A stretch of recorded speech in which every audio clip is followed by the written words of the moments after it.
Assalamualaikum warahmatullahi wabarakatuh. Perkenalkan, nama saya Syifa Nabila, NIM 180100023. Di sini saya akan menjawab soal ujian akhir semester mata perkuliahan Teknik Pemboran 2. Terdapat 14 soal yang terdiri dari 2 soal perhitungan.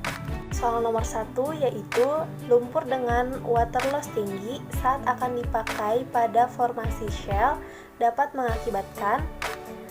Sebelumnya, untuk komposisi dasar shell adalah mineral clay, di mana tipe clay yang sering terdapat dalam formasi hidrokarbon yaitu montmorillonite, illite, dan kaolinite.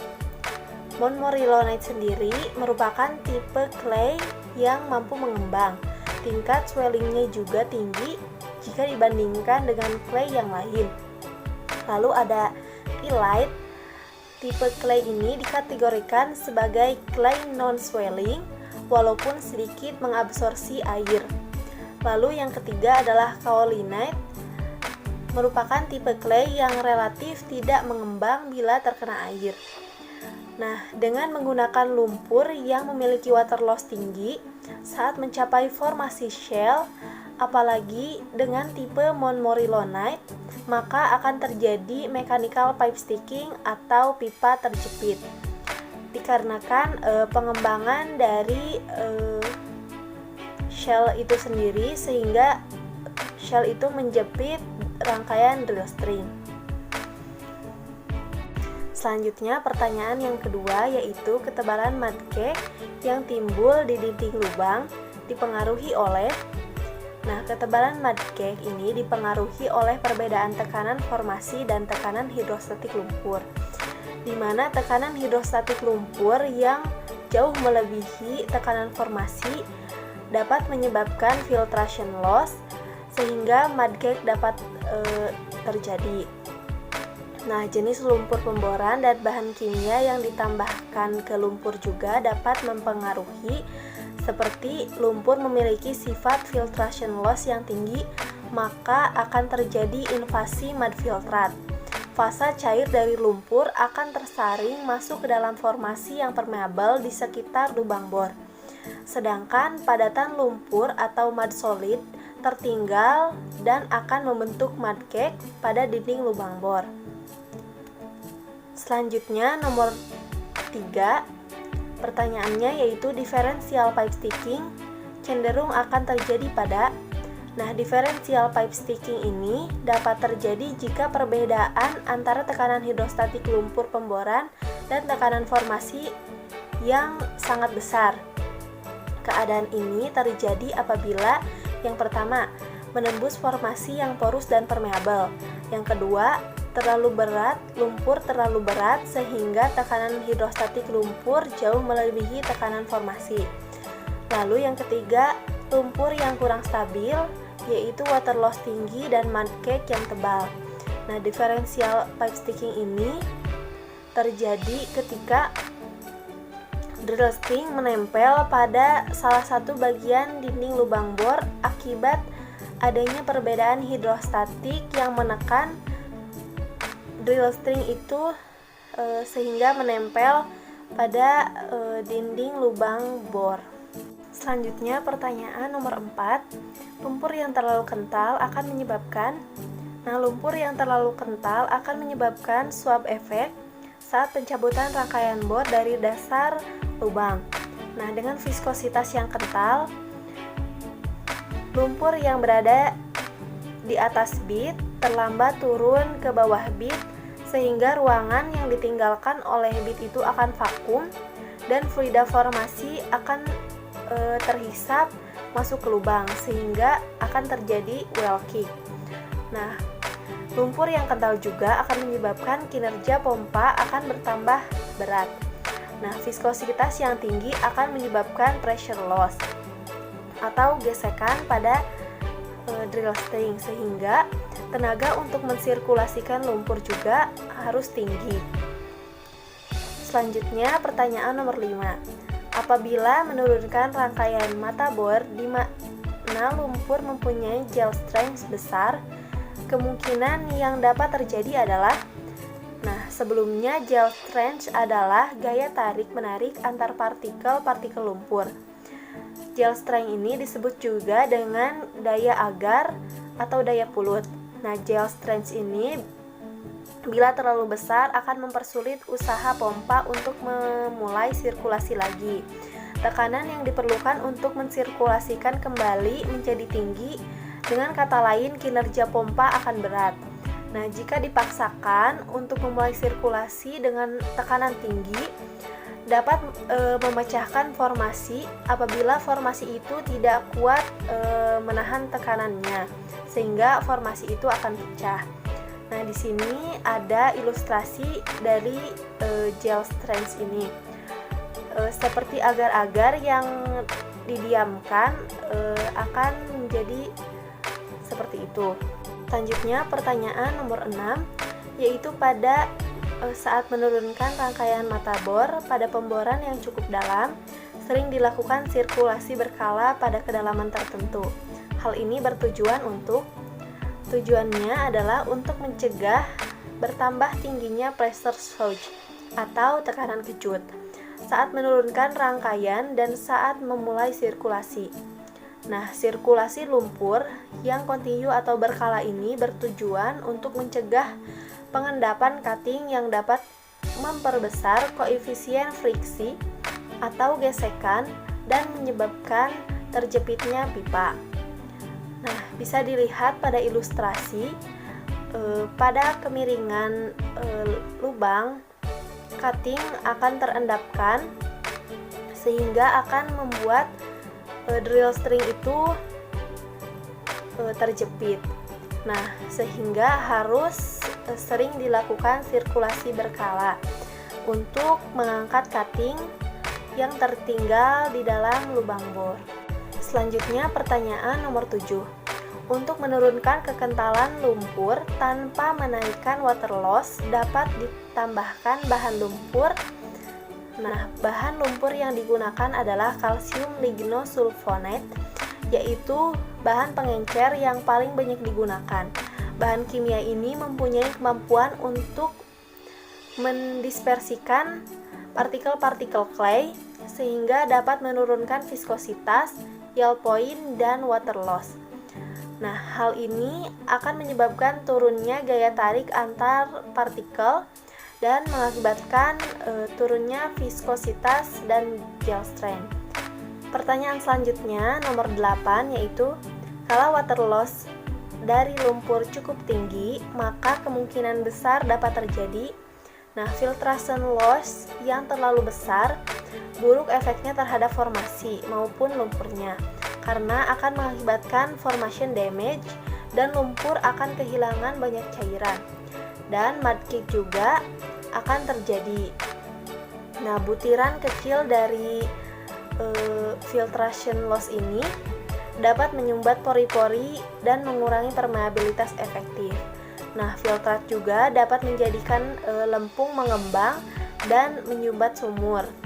Untuk pertanyaan selanjutnya yaitu nomor 9, lumpur bor dengan berat jenis yang terlalu tinggi dari yang diperlukan mengakibatkan. Nah, lumpur yang terlalu berat akan menyebabkan peristiwa hilangnya lumpur atau loss circulation. Nah, ini dapat terjadi jika tekanan hidrostatik naik hingga melebihi tekanan rekah formasi, yang mengakibatkan adanya fracture atau rekahan, yang memungkinkan lumpur mengalir ke dalamnya. Nah, hilangnya lumpur ini juga terjadi jika pori-pori dinding lubang sumur ini lebih besar dari pori ukuran partikel lumpur pemboran. Selanjutnya pertanyaan nomor 10, yaitu ada 3 buah tangki lumpur dengan panjang 8 feet, lebar 10 feet, tinggi 8 feet. Kalau batas boleh mengisi lumpur hanya 6 feet, maka volume lumpur di dalam ketiga tangki tersebut berapa barrel? Nah, diketahui panjang tangki 18 feet, lebar tangki 10 feet, dan tinggi tangkinya 6 feet. Ditanyakan tadi adalah volume lumpur di dalam 3 tangki. Untuk menjawab pertanyaan ini, kita memerlukan rumus volume, di mana kita menggunakan rumus volume persegi panjang, di mana rumusnya adalah panjang kali lebar kali tinggi. Panjangnya adalah 18 feet, lalu lebarnya 10 feet dan tingginya adalah 6 feet. Sehingga apabila dihitung 18 dikali 10 dikali 6 yaitu 1080 kubik feet.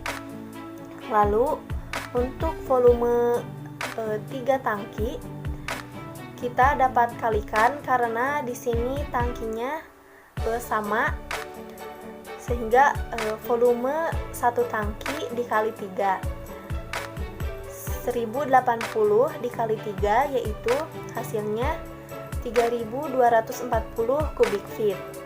Nah, karena masih dalam kubik feet, di pertanyaannya berapa barrel, sehingga kita konversikan dari kubik feet ke barrel, di mana 1 kubik feet itu sama dengan 0,17811 barrel.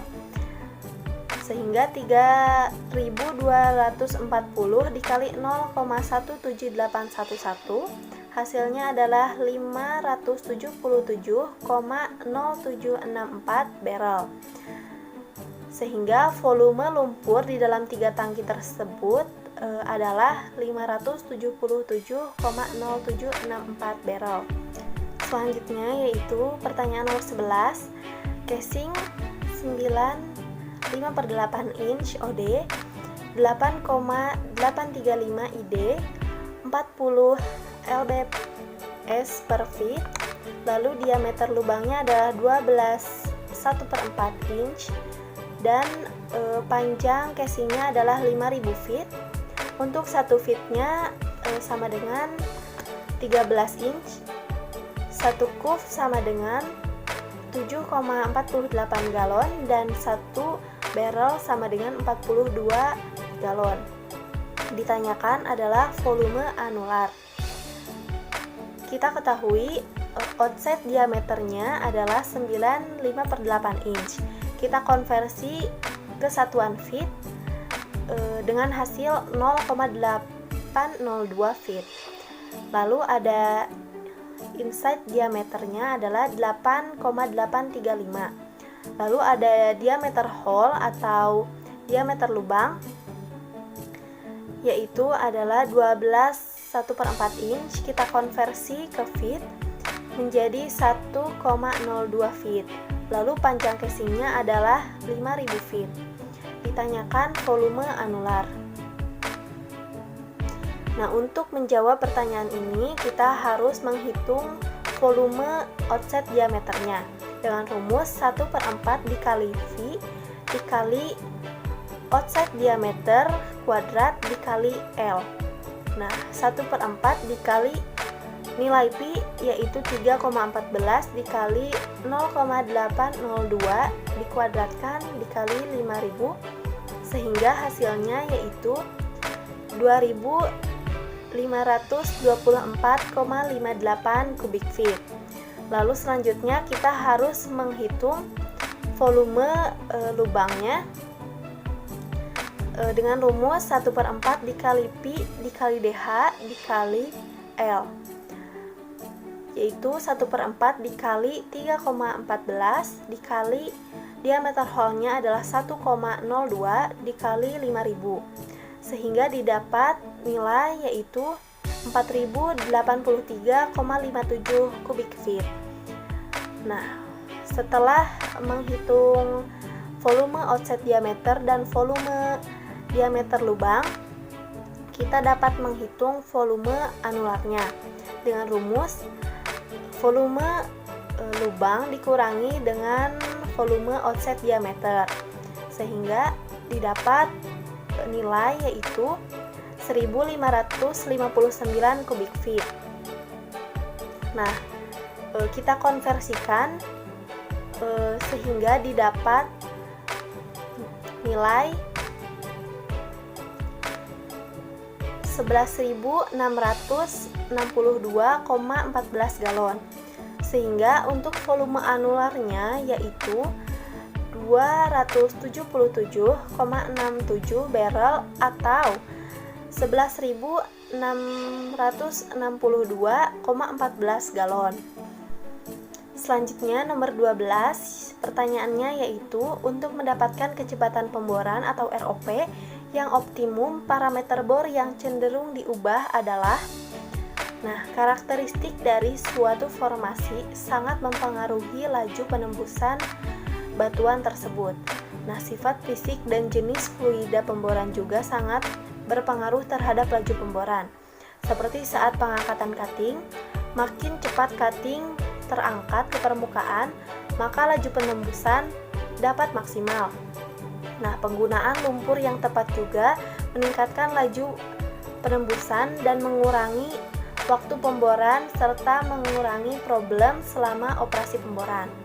Nah, parameter bor yang cenderung diubah-ubah juga adalah berat dari bit itu atau WOB, yaitu weight on bit, dan RPM atau rotation per menit, yaitu